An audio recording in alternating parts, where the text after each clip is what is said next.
Hey guys, welcome back to another Death Frontier 2 update video. I know I haven't made one of these in a while. Yeah, and I'm kind of overusing this topic, but basically this is it, guys. This is going to be my last final Death Frontier 2 update video because honestly, we have everything right here. I mean, we have the release date, the release time, and well, basically everything that's going to happen the day of the launch of Death Frontier 2. So let me just give you a few updates and then, I'll leave this whole Death Frontier 2 update topic to rest already. So it'll be released at 10 a.m. GMT, August 31st, 2018. So if you don't know what that is in Eastern time, let me show you real quick. So here I have it, already translated to, the Eastern time. So at 10 a.m. it'll basically be released at 6 a.m. on Friday or August 31st. So guys, once 6 a.m. hits, get ready for a whole day of looting, yo. Again, I already asked my job to give me that day off because I have a special event, and it's true, it is a huge event for me because it's Death Frontier 2 release and I'm going to be playing the whole goddamn day. Hopefully I can get my character to max, but imagine the first day level 20, Jesus Christ. But yeah, that's gonna be 6 a.m. guys, so at that time, and I'm probably gonna do a live stream. But you know what, I want you guys to tell me what I should do. Should I do a live stream or just make a video? Up to you guys. If you guys want me to do a live stream, leave a like and comment, or if you guys want me to do just a normal video, just again recommend that in the comment section below. So anyway, back to the updates. So again, released at 10 a.m. GMT, August 31st, 2018. So the alpha testers were chosen, and it appeared that they signed the contract that they are not legally allowed to say anything. So thank God they didn't choose me, because I probably would have spilled the beans about this game, because once I'm excited for something, it's kind of hard for me to kind of keep it down, because it's exciting. It's like you get your first dream car. You're not gonna be like, somebody asks you, hey man, what car you got? You're not gonna be like a piece of shit. You're probably gonna be like, hey man, I got this 2018 Ferrari with a V12 making 600 horsepower. That'd be me, yo. I wouldn't be able to keep it down. So yeah, so here we go. Steam access. When the game goes into early access release, it will be on Steam. That being said, all players will need to have a verified Steam account. So of course, I already have a Steam account. I download all my games for Steam. Highly recommend it if you're a huge gamer. You get so many games for such a good deal. I mean, I can't stress enough how beautiful Steam is. And ever since I got my PC, I have been playing games non-stop, which is why it kind of made me, move away from Death Frontier 3D, because all these new beautiful games are now working on my, beast of a PC. So anyway, claiming Death Frontier 1 milestones rewards. And before launch of early access, we will get a page on your Death Frontier 1 account. Here you will be able to link your Death Frontier 1 accounts to your Death Frontier 2 account to log in any cosmetic rewards and credit purchases. The username on your account does not need to match your Death Frontier 2 account information. Systems to be released prior to August 31st, subject to change. So basically, there's a good chance you guys can still steal our name. So Amin, if you're watching this video, can you lock my name? I mean, it's gonna be a straight Killer Savagery, just lock that name for me. Hey man, I know the whole early bird gets the worm thing is a thing here. Alright, it'll also apply to Death Frontier 2. Cosmetic skins and Death Frontier 1's rewards functionality. All cosmetic skins will be a purely aesthetic. Upgrade your character in Death Frontier 2. You can equip any cosmetic skin onto any item of the same category. So basically, Dusk Enforcer skin, the one I kind of freaked out about, where I was like, oh my god, yo, why are we getting Dusk Enforcers and all this crap, man. But then I found out they were just skins, so that was very embarrassing to do in front of Aminpone and the rest of you guys. So again, I will never go make a video without any much research, again, unless it's too early and I just want to do speculation. But before that I do a video like that, I'll put a warning. So we have pay to win, so there will be no pay to win. Everybody's always nervous about, hey, if you can buy credits, what does that mean? Will it be pay to win now? And Amin is like, no. Credits will not be transferable between players, so that means they cannot be sold in the marketplace, which is a very good thing, because oh my god, credits were so freaking unpredictable. They go from being worth 300k every 300k or a mil, freaking 100 credits, to all of a sudden 5 mil every 100 credits. So people will easily be able to merge them. I would sell my credits for so cheap that they wouldn't last a minute in the freaking marketplace. People would just take those credits and sell them right away. So, and honestly, I mean, there's nothing wrong with that. I mean, there's obviously be merging happening in Death Frontier 2, but credits was just so much easier to make money with in this game. Honestly, if you had a mill, you just try to buy credits and sell them. So style, realistic survival, over-the-shoulder horror packed into spaces tight enough to make even the bravest claustrophobic, far less grindy, with a feel of true teamwork as you struggle to survive. So that's what I always wanted in a survival game, is having the teamwork be a main thing in any survival game. You know, you don't just want to be the beast that, you know, goes out there with a gun and bah bah bah, you know, I'm a beast, you know, don't worry about it, like, because then that makes the game too boring. You know, you guys, there's no more sense of, you know, of desperation in that gameplay. Like my 2D, you know, videos where I go in there by myself, even with a Houston 12 or whatever I have, like I'll still be surrounded and I'll probably end up dying because bullshit, you know. But yeah, it's good to see that Dead Frontier 2 will kind of bring back some of that claustrophobic kind of, you know, oh man, I'm kind of screwed kind of feeling, you know. I like that. I love those feelings. So vehicles, fast travel only at the moment, possibility of changes in the future. So again, I just ran from South Bunker to Nasteyas, and let me tell you, it took me 40 minutes to get there. It's ridiculous. I mean, with a speed boost, like, man, that thing made me so sleepy. But yeah, thankfully vehicles are coming, and well, we don't have to worry about that anymore, right, Amin? So then we have a multiplayer system, a mix of 2D Dead Frontier style lobby systems and current 3D Dead Frontier MMO systems. So basically that's what I wanted, a lobby of just 4 people. 4 of us go in there, try to, you know, survive with just your boys. And of course you can kind of limit that to, like, you know, 2 people or 3 people, I think, and put a password, you know, so that way only your friends can join, you know, and that's what I've always wanted. So I can always play with you guys, you know. I'll make a private lobby and I'll be like, yeah guys, the first ones to come in here are the ones that are gonna be playing with me. So, you know, it'd be kind of freaking awesome. So yeah, that's awesome. Progress carryover from Dead Frontier 1. For reaching certain milestones in Dead Frontier 1, we'll be you know, rewarded with cosmetics. So, you know, the pumpkin head is looking kind of nice now. I can't wait. So system requirements. Many people are worried about being able to play the game smoothly on older hardware. You know, has a potato mode in place to combat this, and it seems to work fairly well. Though after the alpha testing, it was seen that computers with spec lower than the minimum requirement can still run the game smoothly in potato mode. The only thing, guys, is why are you still bashing Amin about your freaking, you know, the freaking requirements, guys? That's like saying, hey man, I want to play GTA 5, you know, I have a HD graphics family card, yo, I want to run it on that, yo. If you don't do it, you lost a customer. You think, you know, you think Rockstar is gonna do that for just the lower, you know, bottom there? Like, they want to show, you know, the community how great of a game they can create. So guys, again, it's not the admin's fault. He wants to make a game that'll surpass everybody's, you know, expectations. If he were to just stay, you know, to compensate for the, you know, for the lower percentage, he wouldn't be able to do much with the game. So again, it's not his fault. It's kind of ours. I spent a big chunk of money on this computer, and it's not like I freaking begged for it. I mean, I bought it with my hard-earned money. And again, not everybody works, but eventually, you know, at least don't try to blame the creator of the game. You know, it's like he's still doing a lot for you guys, you know, to run a damn game on the computer, you know. But even then, you know, this game is going to lag, especially with players in the freaking, you know, lobby. All that freaking animation and the sync, yeah, it's gonna be bad, you know. Again, I know not everybody could afford a nice computer, but don't try to, you know, hate on the admin if, you know, your computer doesn't run it. You know, it's not his fault that you bought a freaking PC with an HD graphics family card, you know. Alright, so wish list. Currently we're sitting at 36k. You know, if Dead Frontier 2 does hit 50k, that'd be great. It'll be on the front page, and it'll be, honestly, it'll be kind of like a pride and joy for all of us Dead Frontier players, you know. Dead Frontier has never been known in the gaming community, but if this game hits, you know, the front page of Steam, you know what?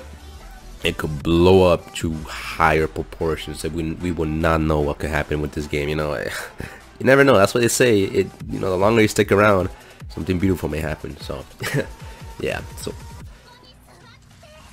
lore and settings. The setting is an area nearby Fairview, but not so extremely close they will cross paths. The lore seems like it will be following the story and lore from the Dead Frontier 1 games. So basically, it's in the same universe, but he doesn't really want to follow that universe, like, you know, like Grand Theft Auto, you know, again, bringing up that topic. There's GTA 5, 4, 3, and then there's the Grand Theft Auto stories, like the Liberty City, the San Andreas, you know, they're all different universes. So here, I guess he's implying that he doesn't want to use the same old, you know, the same old story, but he still wants to use a bit of it here and there. But you know, that's good. I mean, he's trying to move away a little bit away from the past, but he still wants to bring some of that nostalgia to Dead Frontier 2. So servers, New York currently has play servers in multiple countries and is working to get more in other places as well. So he wants to have, you know, so he only has a few selected servers in some countries. I mean, obviously US is one of them, but you know, I mean, he's hopefully one day, again, if this game gets huge, we're gonna have people from all over the world. So yeah. World style, open world, split into sectors. Gameplay is mostly indoors, focused for increased home. I mean, that's understandable. You know, if you want to find the good stuff, You're not gonna be looting out where all the infected can, you know, surround you and kill you. You gotta get into interiors, you know, find some food in those markets, you know, just like realistic, you know. If there was a zombie apocalypse outside right now, you think I'd be going outside saying, hey, maybe somebody dropped the UMP-45 out there, you know, let me go out there in front of like hundreds of zombies and hopefully I get lucky. Like, no, I'll stay my ass in the freaking interior. So that's pretty realistic there. Loading while the game is open world, you know, the areas themselves won't be. So basically, again, it's just following the different tier 3D and 2D tradition. Once you go on to the next area, it's gonna be like, it'll go black and then it'll load the next area. So again, I mean, it's kind of keeping some of the old stuff from the different tier series. So yeah, the night system. So right now the game is only in night mode. I mean, it's not bad. I mean, different tier 2 looks more, you know, more claustrophobic in the night. I mean, yeah, it would be nice to have a snow environment and some raining environment, and you know, I mean, it's already there, but I mean, some, you know, just some different kind of atmosphere to kind of give you a kind of mood, you know, when you're playing the game at certain times. It'd be pretty nice to see, you know, a freaking I don't know if there's a Titan there, but I don't think so, but it'd be nice to see a boss in the daytime. That'd be pretty fun, actually, you know.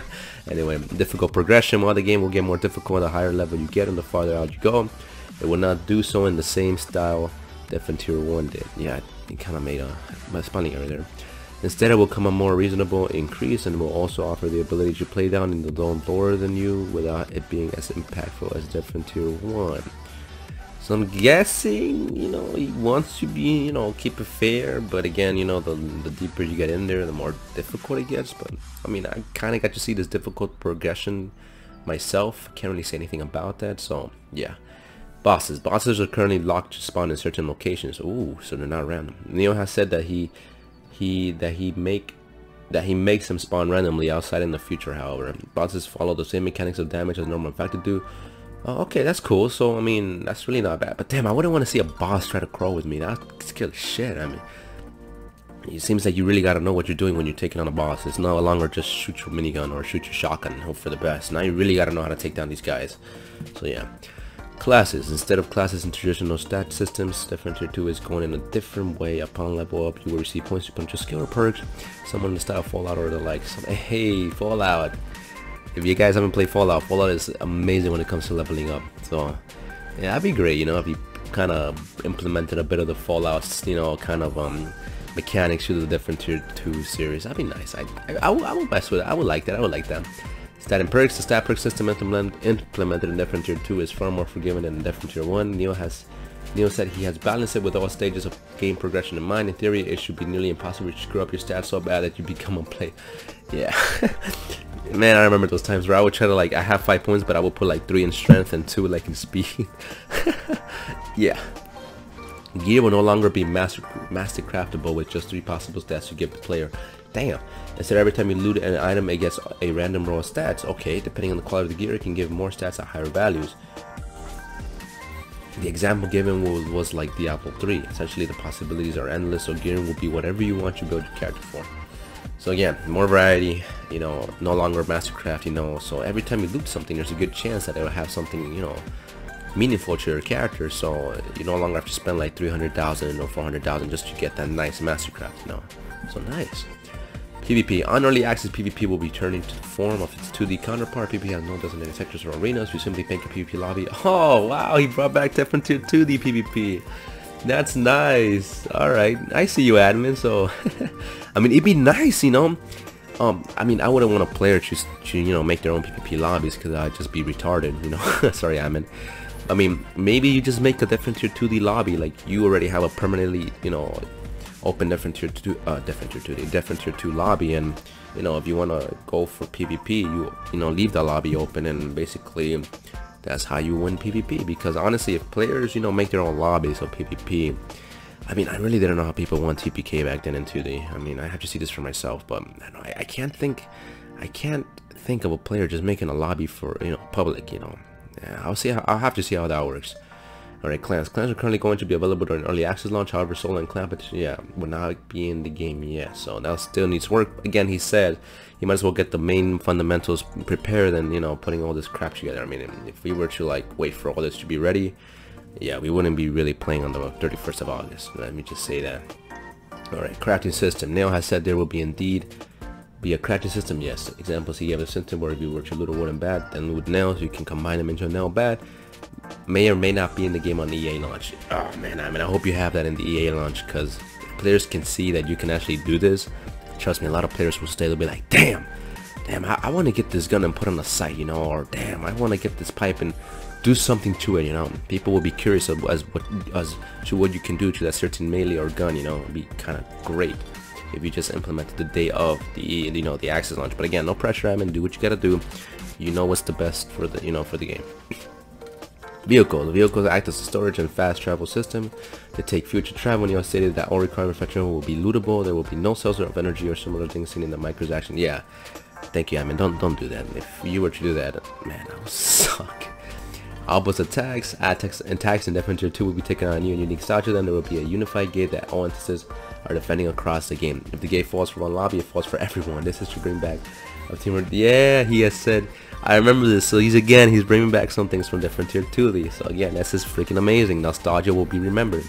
Basically, you know, I remember back in 2D, you know, you'd be on the roofs, and if you let too many go by or something like that, then yeah, game over. You guys have to go back into a new lobby and try to defend that area once again with new players. But yeah, I mean, it'd be so hard to protect the damn area, because you're thinking, oh, you know, it's not that bad, but then you see them all just come in, and then you're out of ammo, and then, you know, I mean, in 2D, I would just basically go to like the hardest, you know, outpost and just shoot my little beta tomcat and just get the freaking XP that the other players were just, you know, kind of taking a bit here and there. So yeah.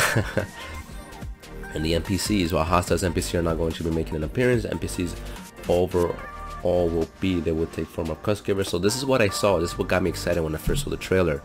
The fact that there will be NPCs giving me quests in the open area, you know. No longer will we have to be in the outpost just to get freaking quests, because that was just boring after a while. It'll be the same stupid quest. But now you have to find the NPCs, and they'll give you the quest, and then you know, it'll be like a mini story within the game, you know. That's what I loved about these games, you know, these MMOs, that, you know, you're traveling and then you see a, you know, an NPC, you're like, oh, player, can you please help me do this? And you're like, yeah, sure. And then it becomes a huge story. So yeah, I mean, great job for that. Holiday events, we will be getting events, but no word on how they will function. So again, the holiday events is way too early. Jumping climbing, the game was designed without this in mind, so do not expect this in the future. Yeah, I couldn't see Defender Tier 2 really, you know, implementing this. This isn't a hardcore, you know, kind of PUBG or kind of like, you know, yeah, anything like that, you know. So yeah, can't really see that. Voice chat, the game will not have its own voice chats. However, Neo will be adding more voice rooms to Discord upon launch. So Discord will be basically the voice chat. I mean, I wouldn't really talk much in the Discord because I'm a little shy, but I'll probably pop in here and there. Revised system. Neo has said he is funny, the idea. That would be nice, you know, like somebody is down and you'd be like, don't worry, bro, I got you. Oh, that'd be nice, but I don't know. I feel like that would make the game too easy, unless, you know, we're so surrounded and there's no way. We just take our freaking, we just say, fuck it, we just die. Limb damage. Every limb can be removed from the infected. As an example, you can shoot off a zombie's leg and it will begin crawling. Again, he's making the game more realistic, and I'm loving this, you know. Shoot off the arm, shoot off both arms, shoot off both legs. It'd be hilarious. I think you can do that in Fallout 3. Yeah. You basically, like, I did that. Yeah, you shoot off the arms and the legs, and then they just can't get you.